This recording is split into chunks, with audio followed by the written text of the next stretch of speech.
Assalamualaikum warahmatullahi wabarakatuh. Nama saya Khairul Anam. Saya adalah owner dari Sentra Kaos Kaki, grosir kaos kaki di Jawa Timur yang menjual berbagai produk kaos kaki, mulai dari kaos kaki muslimah, kaos kaki pria, kaos kaki anak, dan berbagai macam kaos kaki lainnya. Ya.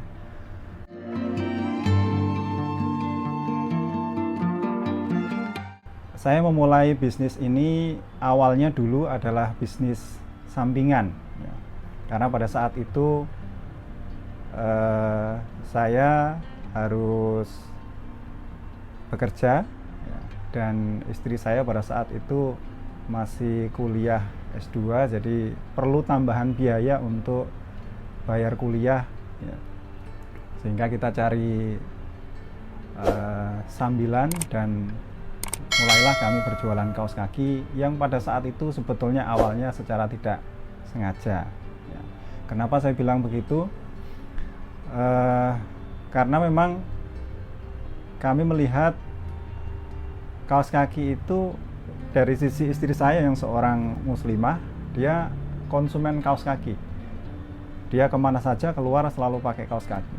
Ya. Dan seringkali masalah yang terjadi pada pengguna kaos kaki, terutama ibu-ibu yang paling sering konsumsi itu adalah kaos kaki itu hilang sebelah, ya, atau kaos kaki itu tinggal kanan dan kiri sama kiri begitu.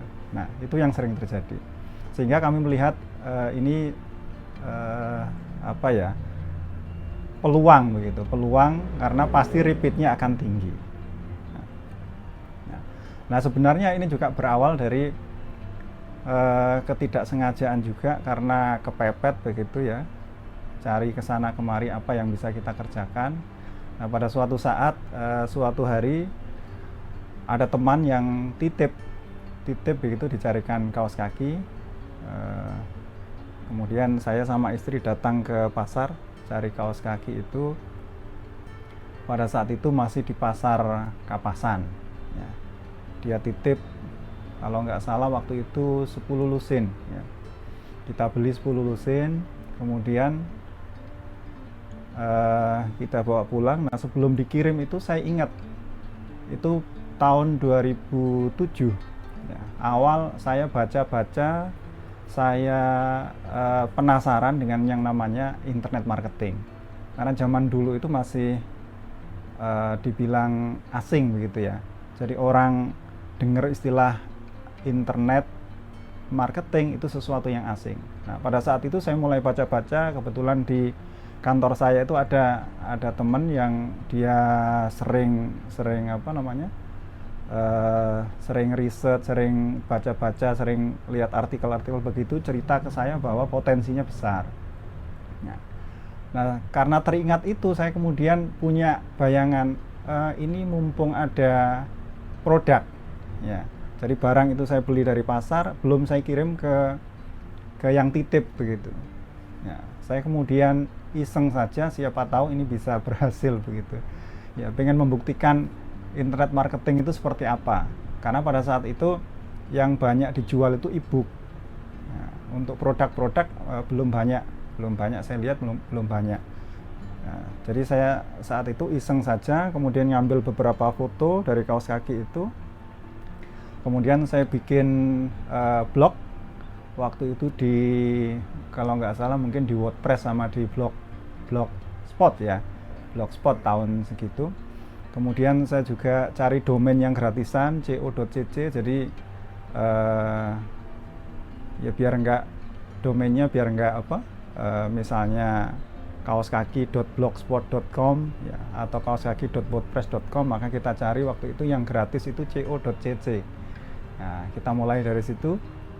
Saya bikin blog, dan memang pada saat itu saya kepikir, ini karena ada 10 lusin itu banyak, ya. Buat saya banyak waktu itu, ya. Banyak sekali. Ini berarti jualnya grosir. Nah, supaya grosir, maka branding yang kemudian kita bikin, ya, saya bikin pada saat bikin blog itu langsung kita tulis grosir kaos kaki. Jadi awal dulu namanya grosirkaoskaki.co.cc nama domainnya. Nah, setelah kita upload dengan beberapa kata kunci yang kita masukkan di situ, ya sudah, saya kembali ke aktivitas sehari-hari. Istri saya pun demikian, dan pada saat itu namanya juga orang nyoba, jadi antara harapan tuh belum terlalu besar apakah ini nanti beneran bisa terjual, meledak atau gimana, nggak kepikir waktu itu, ya sekedar nyoba saja, iseng begitu. Nah, selang sekitar 2-3 bulan berikutnya ternyata ada yang telepon. Nah, di sini titik baliknya. Yang awalnya iseng-iseng karena ada yang telepon, istri saya cerita, "Mas, ini ada yang telepon, tanya kaos kaki." Wah, berarti ini beneran, ini internet marketing ini bisa dipakai untuk jualan. Nah, akhirnya kami berembuk pada saat itu, oke, kita cari suppliernya. Ya, kalau kemarin awal itu kan kita masih beli di pasar ya, di pasar Kapasan. Nah, kita coba cari supplier, cari pabriknya. Nah, akhirnya istri saya mulai browsing, cari, ketemu, ya cari produk-produk kaos kaki. Nah, ketemulah kita dengan salah satunya itu yang pertama kaos kaki Soka. Ya, alhamdulillah. Nah, pada saat itu saya pun tidak punya modal gitu ya, karena gaji juga pas-pasan. Saya bekerja di yayasan, artinya secara gaji juga ya alhamdulillah cukup untuk makan, cukup. Tapi kalau untuk bayar SPP, S2 ya harus nyari tambahan begitu. Nah, akhirnya kita kepikir setelah tanya-tanya syaratnya untuk pembelian awal bagaimana, jumlahnya berapa, nominalnya berapa, ketemu pada saat itu 5 juta. Nah, 5 juta itu uang yang gede buat saya, ya, jujur gede banget gitu ya. Karena saya ingat gaji saya waktu itu di bawah 1 juta. Nah, artinya lebih dari 5 kali lipat. Ya, akhirnya kita ngobrol-ngobrol. Nah, berarti kita harus cari pinjaman kalau begitu. Siapa yang mau minjemin 5 juta? Ya, untuk orang yang gajinya saja di bawah 1 juta.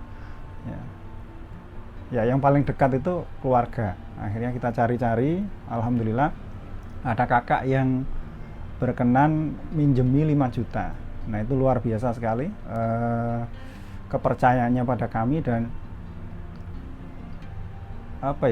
pertolongan begitu ya, pertolongan Allah itu lewat beliau begitu. Ya, akhirnya dipinjemi 5 juta, kita mulai belanja. Langsung belanja, awalnya kemarin dititipi 10 lusin. Ya, kita belanja itu 5 juta waktu itu dapatnya sekitar 100 lusin, itu banyak sekali ternyata ya. Jadi di karung itu kalau tidak salah 2 karung, 1 karung isi 50 lusin. Nah, pada saat itu saya masih tinggal di kontrak di rumah susun di daerah Menanggal, jadi ruangannya juga kecil, saya taruh itu di ruang tamu. Nah, karena barang baru datang kan numpuk barang itu, saya keluarin dari karung, dibongkar, ditumpuk-tumpuk, itu ternyata tinggi juga. Ya, dengan ruangan yang kecil jadi kesannya sangat banyak, dan apalagi kita baru mulai foto-foto lagi karena itu produk baru, berbeda dengan yang sebelumnya saya beli di pasar Kapasan itu. Saya foto-foto lagi, baru mulai upload. Nah, menunggu ini ternyata ya sesuatu yang bikin kita deg-degan gitu ya. Jadi setiap pulang kerja lihat di rumah ada tumpukan kaos kaki tinggi begitu. Nah, itu uang pinjaman gitu. Uang pinjaman ya harus kita kembalikan. Ya akhirnya kita bisanya banyak-banyak berdoa ya, karena baru diupload kan juga butuh waktu orang untuk melihat gitu. Butuh waktu dibaca sama search engine, kemudian dilihat sama orang kan butuh waktu. Ya. Nah, itu masa-masa tawakal yang luar biasa. Ya, karena tiap pulang itu mesti lihat ya Allah, ini gimana, ini kalau nggak laku nanti gimana, balikin uangnya gimana gitu. Ya. Nah, karena kebingungan kita selama menunggu itu belum laku juga, makanya ya ikhtiar yang bisa kita lakukan itu selain berdoa, ya pada saat itu karena kita bermainnya di internet, ya mau ndak mau kita harus menguasai internet ya. Jadi setelah itu postingnya semakin kita galakkan ya. Jadi saya posting di forum-forum gratisan kayak Kaskus, zaman dulu itu ada yang begitu. Kemudian di blog-blog yang gratisan kita posting banyak ya. Kemudian kalau di blog kita itu dulu satu halaman bahas kaos kaki, kita bikin postingan yang bermacam-macam ya. Sehingga semakin banyak variasi postingan, harapannya nanti terindeksnya semakin cepat. Nah, alhamdulillah setelah itu karena pemainnya juga belum banyak ya, jadi kita bisa menguasai search engine itu untuk kata kunci kaos kaki itu hampir di 3 halaman depan itu semuanya kalau dicari kaos kaki yang muncul itu punya kita ya, meskipun berbeda-beda satu di grosir kaos kaki.co.cc, satunya di blogspot, satunya di WordPress, satunya di mana di forum apa begitu. Tapi itu rata-rata kalau dibuka itu punya kita. Nah, dari situ alhamdulillah mulai datang pembeli. Nah, jadi pecah telur untuk jualan yang sesungguhnya. Kalau awal tadi kan karena kita masih titipan tadi kan masih nyoba gitu ya. Titipan pun itu karena waktu itu kita pikirannya adalah pikiran supaya jual grosir, jadi kita beli misalnya 100.000 satu lusin, ya kita jualnya 100.000 ya, jadi nggak ngambil untung pada saat awal itu ya. Baru kemudian setelah kita resmi jadi distributornya pabrik, baru kita mulai jualan beneran. Dan ini juga bukan hal yang mudah begitu ya, karena basic saya keluarga juga keluarga petani. Saya ini kalau pembawaan itu cenderung introvert begitu. Jadi kalau disuruh jualan, misalnya datang ke toko-toko nawarkan, susah begitu. Saya aja kadang kalau dulu waktu masih di kantor itu kadang teman-teman saya Mas, Pak, tolong bawain contoh kaos kakinya ya. Saya bawa itu, saya tumpuk aja di salah satu sudut dulu. Bukan tipe yang kemudian datang ke tiap meja nawarin, oh ini ada kaos kaki, ini ada kaos kaki. Enggak. Saya tumpuk aja di meja, kalau ada yang lihat alhamdulillah, kalau enggak ada saya bawa pulang lagi ya. Besoknya gitu lagi ya, meskipun enggak tiap hari gitu ya. Ya, jadi tipe-tipe begitu. Nah, istri saya pun sama, orang tuanya juga petani ya. Cuman dia lebih karena ekstrovert, dia lebih ulet begitu ya, sering nawarkan ke teman-temannya gitu. Nah, ya alhamdulillah dari internet ini mulai datang 1, 2, 3, 4 ya, pembelinya makin banyak, yang tanya juga makin banyak, sehingga ya dari situlah kita mulai nata-nata karena saya saat itu nyambi, istri saya juga kuliah kalau pagi, jadi kita berbagi peran. Yang bagian marketing saya ya, jadi mulai habis isya itu kadang sampai jam 2, sampai setengah 3 itu isinya itu bagaimana kita posting ya, istilahnya post iklan gratisan lah di internet itu. Kemudian kalau ada packingan ya saya packing, kemudian paginya saya bawa ke kantor, nanti jam istirahat saya kirim ke ekspedisi ya, bisa ke JNE, bisa ke kantor pos, bisa ke ekspedisi. Kalau yang ekspedisi truk-truk itu kan adanya di daerah Perak sana, saya bawa ke sana jam istirahat gitu. Nah itu juga luar biasa tantangannya gitu ya.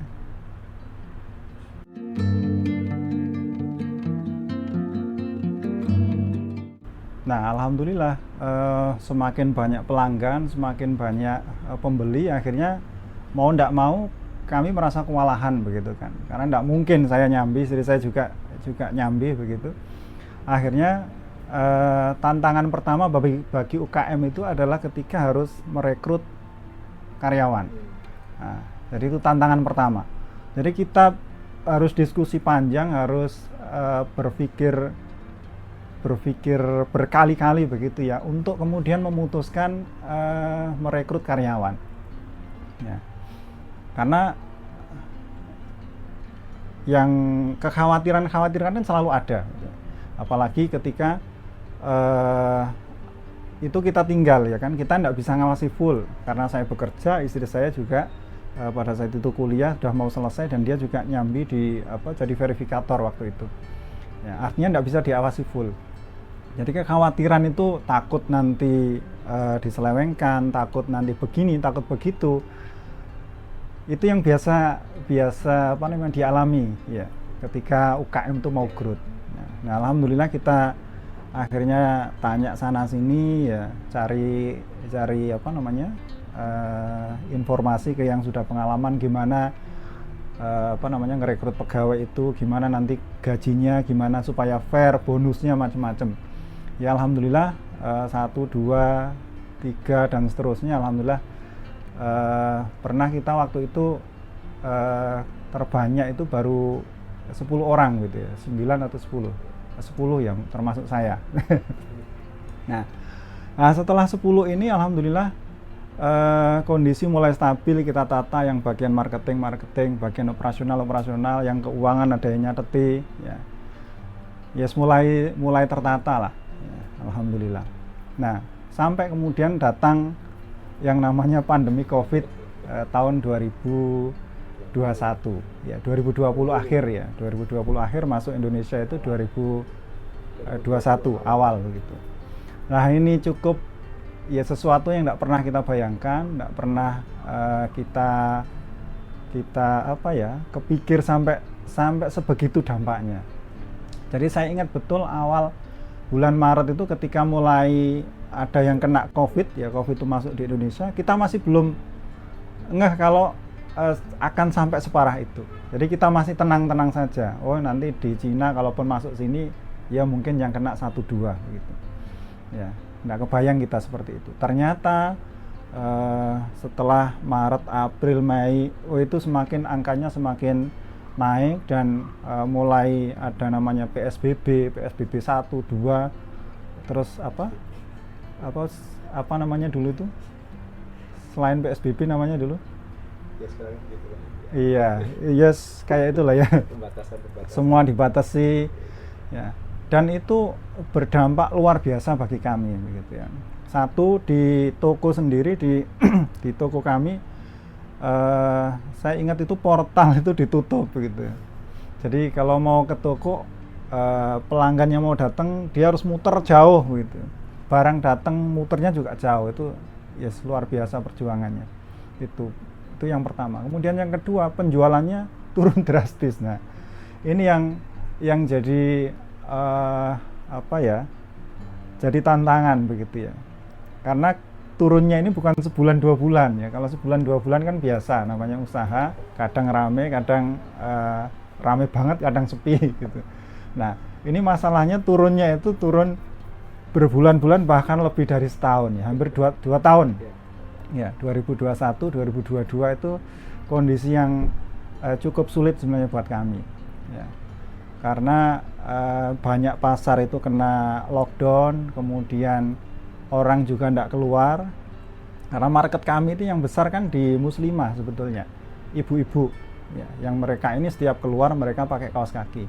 Nah, ketika mereka tidak nganter anak sekolah, tidak ada arisan, tidak ada pengajian, ya, tidak ada aktivitas nge-mall dan lain sebagainya, akhirnya mereka praktis tidak ada pembelian ya, dan ya penjualan kami turun drastis, dan bukan hanya turun drastis, minus bahkan gitu ya. Jadi untuk operasional itu kita minus ya. Jadi dilemanya kita sebagai business owner itu, sebagai pemilik bisnis itu, ketika kondisi ini minus ya, mau buka itu ya rugi ya, mau nggak dibuka kasihan pegawai ya. Karena kita juga memikirkan mereka punya keluarga, punya anak itu ya, yang harus dibiayai. Jadi mau nggak mau yang ngalah pertama kali adalah kita. Jadi di masa itu dilema sebetulnya, buka itu rugi gitu ya. Jadi setiap bulan itu harus istilahnya mantap ya, makan tabungan, makan cadangan gitu. Cadangan labanya kita yang tahun-tahun kemarin akhirnya kita keluarkan untuk nutupi kerugian, dan itu setiap bulan ya, selama hampir 2 tahun. Nah, luar biasa itu.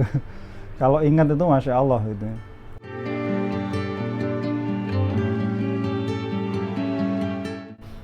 Nah, pada saat pandemi itu karena apa namanya, ya minus tuh hampir tiap bulan ya kita alami.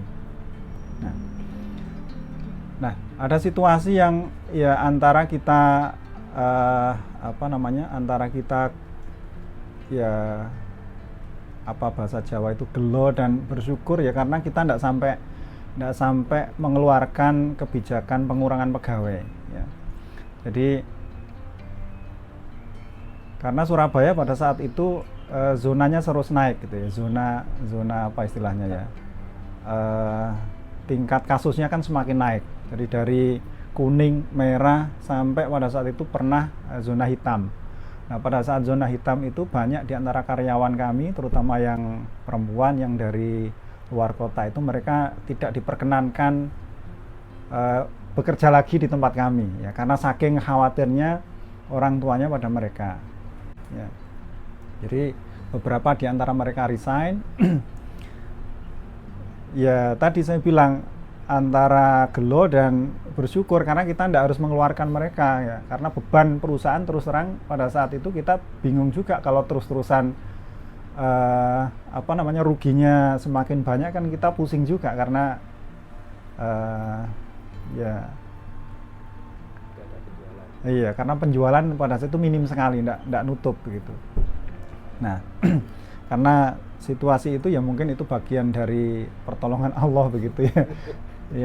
Ya mereka sama orang tuanya tidak boleh disuruh pulang, tidak boleh balik ya sudah, setidaknya itu mengurangi minus di kami. Nah, karena situasi pandemi ini yang awalnya kita pikir ya mungkin mungkin sebulan 2 bulan atau ya ternyata kan panjang ya.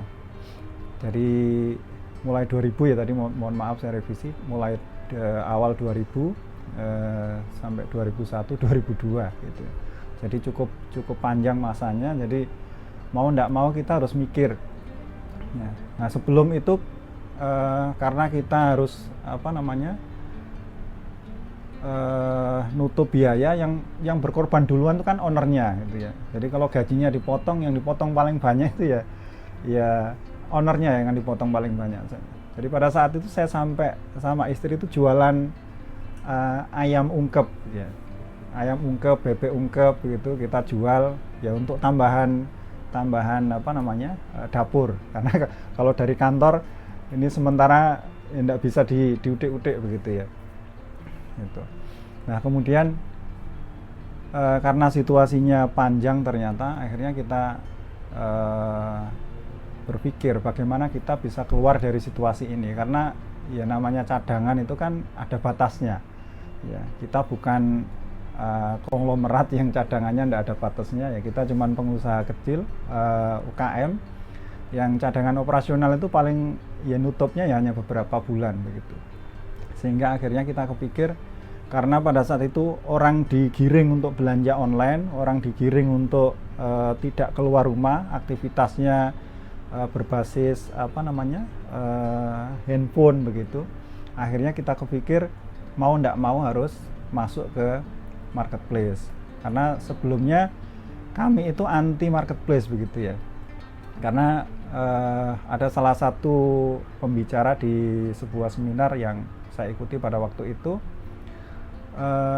marketplace itu mengambil data kita ya. Nah, itu nancep sekali di otak saya itu, sehingga oh ya bener ya, kok enak mereka data sama mereka, barangnya apa saja, pembeliannya seberapa, itu data di mereka semua ya. Sehingga awal-awal itu saya anti betul, tapi karena kondisinya sudah kepepet gitu ya. Kalau tidak begini kita tidak moving begitu ya, mau ngandalkan agen reseller juga tidak ada penjualan ya, mau tidak mau akhirnya kami nyemplung di marketplace ya. Jadi baru mulai belajar ya, tertatih-tatih itu mulai belajar di marketplace. Nah ya alhamdulillah dari situ mulai ada penjualan, mulai ada transaksi 1, 2, 3 dan seterusnya ya setidaknya dari situ akhirnya minus kita itu mulai ketutup ya, meskipun belum bisa laba ya, tapi itu sudah bersyukur sekali ya, karena sebelumnya itu ya tiap bulan harus tekor gitu ya. Nah begitu sudah ketutup saja ini sudah sangat bersyukur ya, apalagi ini kita baru mulai pada saat itu. Nah akhirnya kita menganggap bahwa pergeseran konsumen ya, behavior konsumen ini ya dengan adanya pandemi itu berubah gitu ya, dan berubahnya tidak sementara, ternyata seterusnya. Ini apa namanya yang jadi challenge itu. Kita melihat setelah pandemi berakhir ternyata juga tetap mereka belanjanya sudah kadung nyaman, kadung merasakan bagaimana enaknya belanja lewat HP. Dan ini akhirnya ya memang harus kita sadari, oh memang perilaku konsumen kita berubah, sehingga kita mulai fokus di marketplace. Jadi yang dulu mungkin setengah hati, akhirnya mau tidak mau sekarang kita benar-benar mencurahkan tenaga di sana, mencurahkan energi, kemudian tim SDM dan lain sebagainya gitu.